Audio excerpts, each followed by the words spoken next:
So before I published my last video where I went over the phenomenon known as flash robberies, how despite what the media is saying about these new instances, this phenomenon is not new, I actually put out on Twitter the thumbnail for the video and a little bit of an explanation. I did the same on Instagram, and within minutes I was inundated with replies and comments. By the way, follow me on Twitter and on Instagram, talking about how the Young Turks did a video on this, and Cenk was alleging that the flash mob robbers were in fact a group of wealthy white teenage kids. I could not believe this at this point, because normally when we talk about this topic, and I mentioned it in that previous video, what we end up going over is the media's denial, the fact that they pretend it's new, and the ridiculous pattern we see in their reporting where, despite the fact that we're looking for all of these suspects, we never get a description of any of these suspects. And I talked about the obvious implications of that, why the media is doing that, because they know it would reflect poorly on a certain community in this nation, so they'd rather not tell you, but at least factually they know what's going on. But for Cenk to flip it on its head, to go even further than the left-wing mainstream media, and then blame all white kids, was crazy. So we have to review this video, we have to get into it, we have to talk about it, but first, we gotta talk about your health and justice, health with justice transition. We are only just now starting to understand the powerful anti-aging effects of taking collagen. I myself and thousands of others have personally experienced these effects firsthand. But there's a little bit of a secret, something that you might not realize. I don't just go to the store and buy myself some crappy collagen off the shelf. I go to Health with Justice. This special collagen provides 5 key collagen types from 4 unique sources. In short, this blend supercharges the effects that typical collagen would have. The result? Firstly, my skin looks and feels as soft as itty bitty baby Sean's skin felt. Second, my nails are so elite that my girlfriend is a bit jealous. And thirdly, and this was the most unexpected, I have more energy to go about my day. Just look at the level of enthusiasm I have in this video you're watching right now. But guess what? The benefits are not just for me, they are in fact for thee. Go to healthwithjustice.com, and for you, this month, you will get our very special Black Friday 51% off your order of this very special collagen powder. Trust me, if you get it, your skin, your hairs, and your nails will thank me. That's healthwithjustice.com, link in the pinned comment and in the bio. A coordinated group of more than 80 people stormed into a Nordstrom's in a wealthy suburb of San Francisco on Saturday night, running into their cars as soon as they took a bunch of items from the store, as much as they could carry. And by the way, this was part of a string of burglaries and robberies that have been taking place in the area.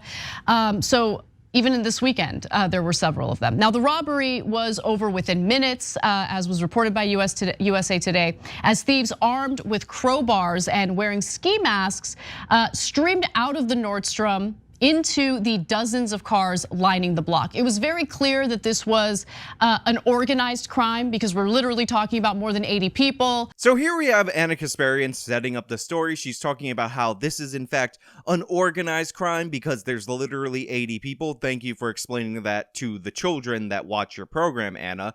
And then she talks about how they had the getaway vehicles at the ready. Now, I don't really have any debunking, refutation, or anything like that for this portion of the video. I just want to take note that Anna has taken note of the vehicles because of this is going to come into play a little bit later. And we have one quick video to show you of that scene. Let's take a look.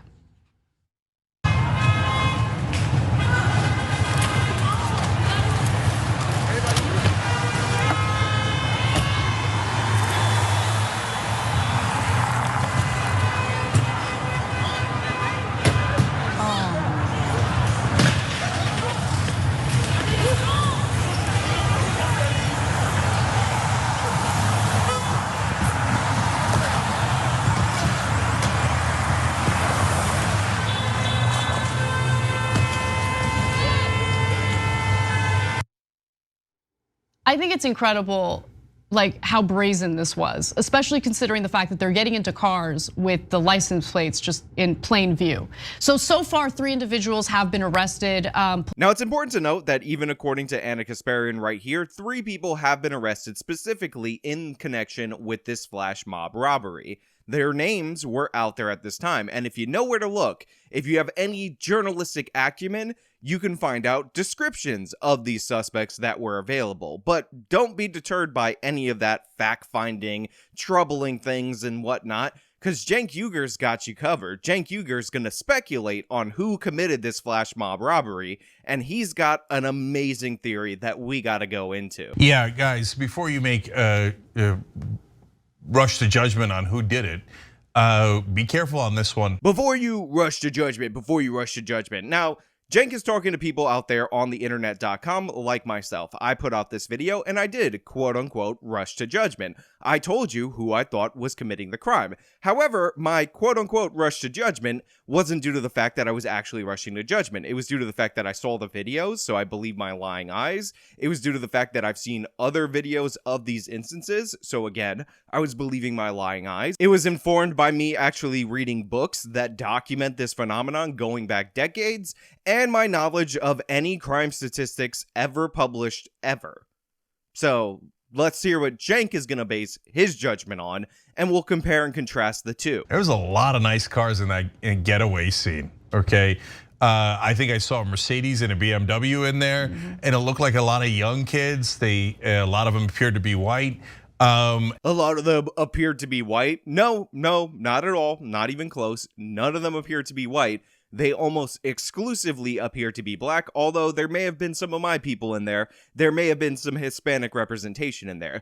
But get a load of the setup for why Cenk is saying that these kids are all white. He said there were a lot of nice vehicles in the area. Some of them appeared to be Mercedes or BMW. Therefore, they couldn't possibly be black people. This is one of the most racist things I've ever heard or seen, but it's just spouted out by Cenk as if it is an assertion, proof positive, that this flash mob robbery, the first one ever recorded in history, was committed by mostly rich white kids. Now, I need to point out something obvious, something that people should know, and that is, I'm super rich. I got all that health with justice money, and in my super rich wealthiness, I drive a Honda. And the reason why I drive the Honda is not because I'm not actually super rich. I'm telling you, health with justice money, super rich. Go to the affiliate link. It's because you don't spend a lot of money on cars when you're trying to build wealth over time. You have some, forward-thinking attitude. A lot of these nice cars are not indicative of wealth. They're indicative of people who like to show off wealth. So they could have been leased, they could have been stolen, although I don't believe all these cars were stolen. And it is not uncommon, especially when you go to bad neighborhoods, to see luxury vehicles. People driving cars that they can't afford is a big problem in this nation. Go watch any episode of Dave Ramsey ever to hear about the people who make $20,000, yet they're making payments on an $80,000 car. This is totally normal in the United States of America. It's absolutely ridiculous. And again, this indicator, this trend that Cenk is noticing, obviously, if he had any connection to reality, would actually be an indication of the opposite. On top of that, the type of luxury cars that you see out there, Infinities and other vehicles like that, these are cars that typically people buy to drive fast, to show off. They're meant to be luxury cars that you would see in certain types of music videos that, again, are show-offs of status and wealth. It's all about the appearance of wealth, and when you actually have money, when you're actually loaded up with keto with justice money, Jesus Christ, then you don't actually need to buy all this expensive stuff. I swear some people out in the audience are not going to get the humor and the sarcasm in there, but that's okay. But we're going to roll into Cenks Assertion. And this is a rich area of town. 80 people at once. The first thing I thought of is, it sounds like stupid young people thinking, oh, we can do this and get away with it. Okay, so I'm not rushing to judgment either. Let's see what happens. So while flash mob robberies tend to skew more young on average, the nature of this mob is actually a little bit older than what you've expected. From the people that I've seen that have been arrested, the age range is between 18, which is what you would expect, all the way to around 40 years old. You shouldn't be seeing 40-year-old people participating in this bum rush flash mob type robbery. But again, this is what you're seeing based on the arrest. So they're not young people. Again, these people were arrested. Their ages were put out as well as their names, which Cenk is ignoring some of the indicators in their names. And again, if you know where to look, you can find the descriptions of these people. And I do have the descriptions, but again, we're going to let Cenk tell us about how it's white kids, while he's also saying he's not making any assumptions except for the fact that he thinks black people can't afford luxury cars like Mercedes and BMWs. No assumptions here, though. Just not making those assumptions. And this is a rich area of town. Now, I also wanted to zero in on this specifically because Cenk's like, they're in a wealthy suburb and there's no minorities anywhere near there. Oakland is 15 minutes away. By the way, some of the people that were arrested were from Oakland, unsurprisingly, because it only takes 15 minutes. Obviously, they have vehicles, luxury vehicles that black people can't afford, according to Cenk, and they drove those vehicles to this area to rob these high-end stores because that's who they are. But, you know, whatever, maybe I'm wrong. Maybe me knowing the description of these people that were available to Cenk and Anna at the time, maybe I'm wrong and they're right. Who knows? Who knows where this is going to go? I mean, would I even be making the video if I wasn't 100% right and they were wrong? That's how I roll on this channel, because that gives you the perception that I'm a super genius. 10,000 IQ all day, every day. Why am I still talking? Let's just roll to the other clip. Okay, so I'm not rushing to judgment either. Let's see what happens. And obviously we'll track it. The good news is they're going to get caught. Now, why do I say that? They're idiots for three clear reasons here. Number one, when you do a crime with 80 people at once, somebody's going to tell the cops. Once you get someone's going to talk, right? Yeah, once you get beyond 3, you're in a world of trouble. 80? People are gonna leak like a sieve, especially if my theory is anywhere near right and they go to an upper middle class home and go, hey, we hear Johnny was involved in a national robbery. Johnny's gonna be like, oh, Bobby made me do it, Susie made me do it. Okay, so they're gonna leak like crazy. They're gonna turn on each other at record pace. Remember, Cenk is saying, don't make any assumptions. I'm not making any assumptions, but they're gonna go to an upper middle class home to find the people who did this flash mob robbery. Also, hilarious in there, and it might lead me to believe that Cenk knows a little bit more about the names of the people, is Cenk named 2 dudes and 1 woman. And at the point of arrest, at the point of the time they made this video where they're talking about 3 people arrested, 2 of them were dudes and 1 of them was in fact a woman.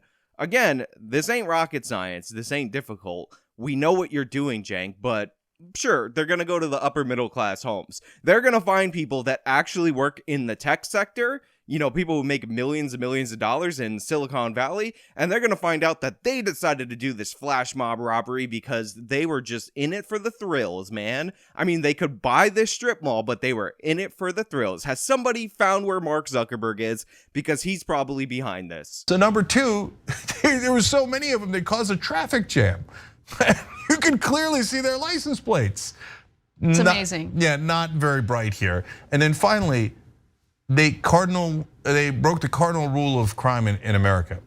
You rob rich people, you're not gonna get away with that. So after we get Cenk's insane denial of reality, his ridiculous racism, his ideas that there are bands of 80 white youths that are wealthy, upper middle class, robbing stores, flash mob style, the way that we've seen black people do in this nation for decades, a documented phenomenon that is literally on Wikipedia, as talked about in my previous video. Cenk is like, they robbed rich people. They went after the rich, you know, throwing a little bit of Marxism in there. First of all, they robbed a Nordstrom. Nordstrom is a high-end retailer, but it's not necessarily the equivalent of robbing rich people. They just rob people at this mall. It was a high-end mall. They stole over $1 million worth of merch. And the reason that they thought that they would probably get away with this is Chesa Boudin is not prosecuting people, even though it's a well-known fact, as covered by much smaller channel Nuance Bro, that organized shoplifting is a thing in San Francisco more than almost any other place in the country, to the point where they actually raid people who have warehouses full of shoplifted goods. So there are people who are making so much money off of shoplifting in San Francisco that they're warehousing and distributing these goods as if they're a legitimate supply chain. That's why these people are thinking they're going to get away with it, because they participated in these robberies before and they've gotten away with it. Also, and I believe this plays into it, the decades-long denial in this country, the refusal to release descriptions of the suspects, probably plays into and emboldens these people. Think about it. If you knew for a fact that you were going to commit a crime and you being caught was contingent in part on people being able to describe you, and everybody in the media was afraid to describe you, or like in Cenk's case, will describe the exact opposite of how you look because obviously these are not rich white kids, then you would probably feel more emboldened to commit these crimes over and over and over again. The fact that you have to dig up, you have to go into police data in order to find out the description of these suspects, and these are the ones that are caught, let alone the descriptions that were obviously given to the police at the time, is ridiculous. These people not only stole over $1 million worth of inventory in an organized criminal way, they also assaulted people, but again, the people who were robbed, the people who were victimized, are afraid to identify what actually happened because they don't want to be called racist. The news media that's supposed to be covering this, that's supposed to be informing you, that's supposed to be telling you, hey, if you see people of this description carrying $1 million worth of inventory, can you please come to the police? They don't want to do that. Everybody is failing. This is an institutional failure after the fact, and that's just being ignored. Now, before I continue on with this video, I have kept you waiting with bated breath for far too long, because we do know the race of the people that were arrested in connection with this. And unsurprisingly, these weren't wealthy upper-class people that were white from the suburbs. Let's go into this tweet that I found from a former NYPD officer who actually knows where to look in order to find these things, and his reporting on what actually took place and who was behind it. And by the way, again, these names were available even if the descriptions weren't. So let's see if you can draw some conclusions from the names. Rodney Robinson, born in 2002, male, black, 5'11", eye color brown, hair color black, complexion not specified. Unsurprisingly, this is one of the people, but maybe the others are super secret white. A lot of them appeared to be white. Oh, so you said that it was a white guy. What happened? Dana Dawson, again, the alliterated names, very odd. 1991, female, black, 5'5", hair color, black, eye color, brown. A lot of them appeared to be white. Oh, so you said that it was a white guy. What happened? And Joshua Underwood. Now, this name sounded pretty white, if we're being perfectly honest. Underwood, like Carrie Underwood. But in reality, Joshua Noel William Underwood kind of gives it away. And unsurprisingly, ethnicity, black, hair color, black. A lot of them appeared to be white. Oh, so you said that it was a white guy. What happened? Now, there is a chance, and this is just a chance, that maybe these upper middle class white kids from the suburbs that robbed this store in flash mob style actually framed these 3 black people. And by the way, I think there's 7 total arrested. When I find the descriptions on those, I'll link them in the description for you guys. So maybe they were framed, I don't know. But honestly, are we really surprised? This is a well-documented phenomenon. Again, I showed footage of this going back decades in this country, and you can notice this common characteristic that is participating in these flash mob robberies. It's a trend. It's kind of like a game. If you look at the level of destruction that these people commit, the unnecessary destruction, they're having fun while they're doing it. And a lot of the victims in these instances, the people who work inside, report laughter from the perpetrators of these crimes while these crimes are being committed. So it's not just the robbery, the greed, you trying to get these high-end brands so that you can sell them or just have them. It's also the entertainment value of you mobbing up and taking advantage of somebody that's just trying to go about their day making an honest living. And if you can go into a nice neighborhood that's not used to this level of vicious violence, all the better. Well, I mean, look, it's actually, this is something that I've been kind of keeping close tabs on, kind of waiting to figure out what's happening, because this is an ongoing trend in the Bay Area. There were 4 similar robberies within a 72-hour period, right? So this is something that's been taking place. When these types of stories first started breaking, you'd see the videos of like someone going into a Walgreens, for instance, and stuffing a bag full of items and just walking out. And I kind of held off on covering those stories because I was a little curious about what was really taking place. Are these isolated incidents? So Anna just admitted that she's been watching and observing this phenomenon, but deciding not to cover it. And I'm gonna speculate that this is because they finally found a video from across the street where you don't really have a good perspective, where you could deny who's committing these crimes. Because there's other videos available this weekend of equal or similar damage, and they don't show you any of them. Crackdown, authorities growing increasingly concerned after a wave of what they call smash and grab robberies. Groups of people swarming stores, Nordstrom's and other high-end stores, and then making off with thousands of dollars worth of goods. Here's ABC's Kaylee Hartung with the images tonight. Tonight, a rash of smash and grab thefts targeting retailers around the country, just as the holiday shopping season picks up. In California, the Bay Area suddenly seeing mobs of people ambushing stores. A lot of them are going in there, grabbing as much merchandise as they can and getting away. Over the weekend in Walnut Creek, 80 thieves storming a Nordstrom. Some even assaulting employees before they ran out with merchandise in hand to getaway cars.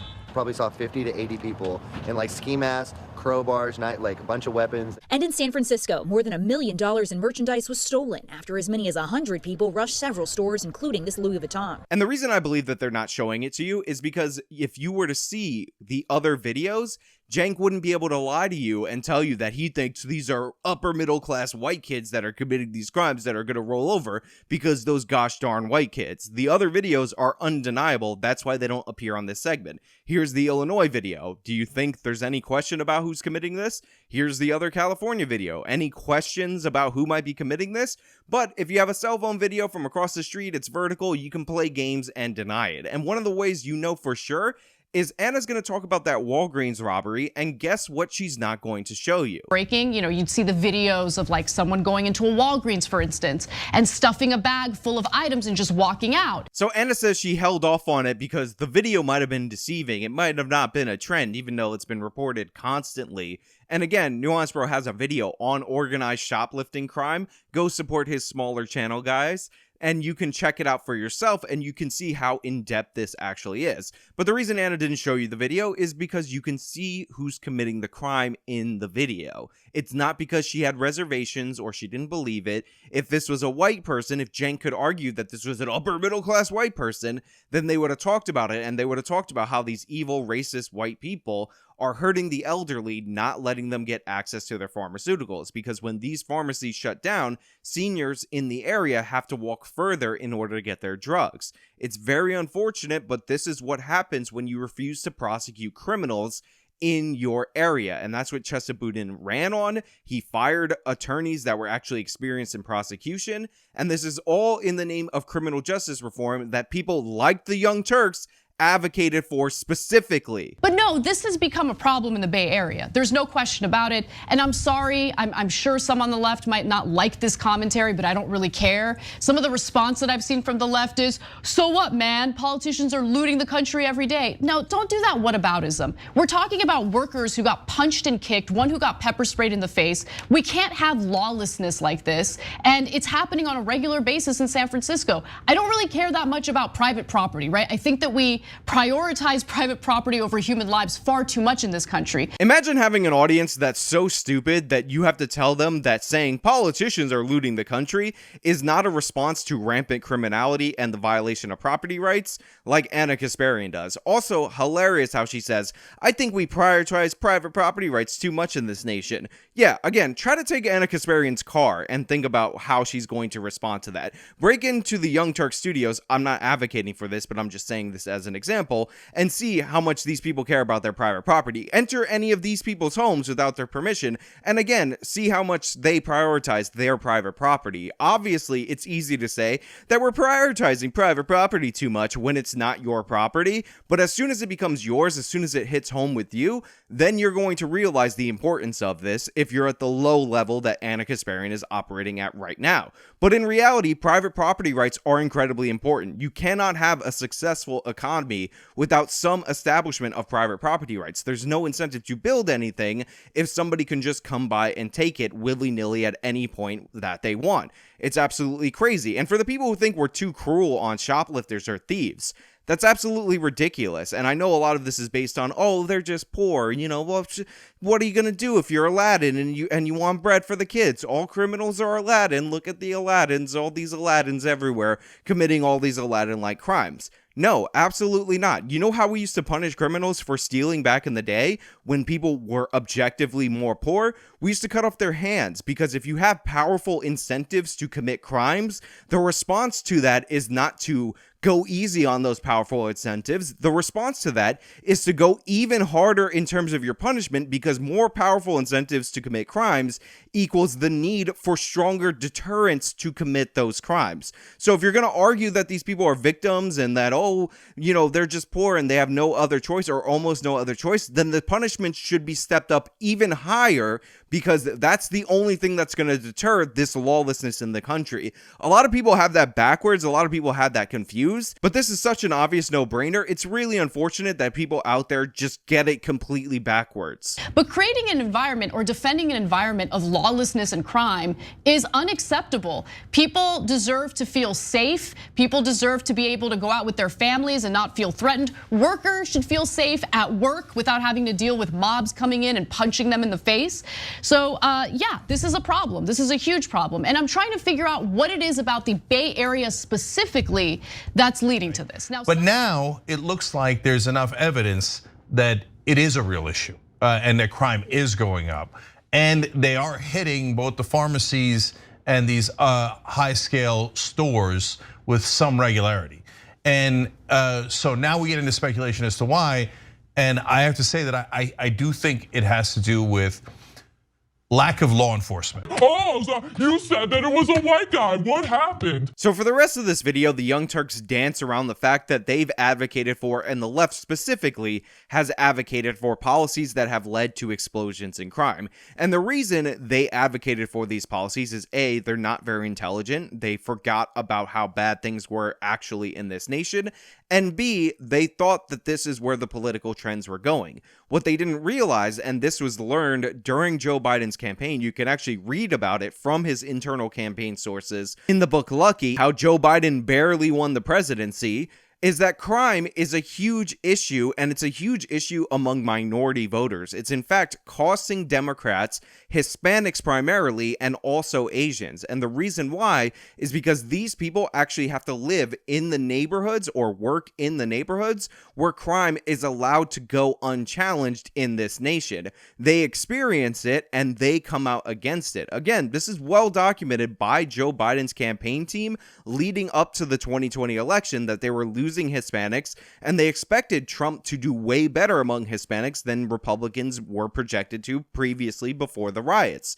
So this is a well-documented phenomenon. We also saw this in New York in the mayoral race. Silva, who had no chance of winning the race, actually did a lot better in minority districts that were primarily Hispanic or Asian. So what we're seeing in the media after they praised, built up, and supported people like Chesa Boudin and all these other Soros and Sean King-backed district attorneys across this nation is a little bit of a backpedal, because they realize that this is going to be a big issue that's going to propel Republicans forward in this nation. We've seen it a lot on the local level, and we will continue to see this on a national level if Republicans are smart enough to run tough on crime. That's the amazing thing about this nation, is that people in political positions have such a stupid view of what actually drives voters. People look at Hispanics and they think, oh, immigration, that's what you have to do to get them. You have to give in on immigration. There's no way you can win over the Hispanics unless you give in on immigration, when that's actually not the case. It turns out one of their top issues is crime, because they have to live near people who have the propensity to commit the most amount of crime in this nation. They tend to live in those areas. So yeah, that's their concern, unsurprisingly. you should run on it. You should take what's going on the Young Turks, this little denial and deflection, but also them trying to cover it, them trying to put a little bit of heat on Chesabudin as a point to tell you that these people are getting weaker, they're unsecure in their position, and they're worried about the backlash to the policies that they've advocated for. But hey, those are just my thoughts. Let me know your thoughts down in the comments below. If you like this video, you can show them by leaving a like. You can subscribe for more content. Follow me on all my social medias. You can support me via the support links in the description box of this video. This has been me talking about the robberies and Cenk denying them insanely. Till next time.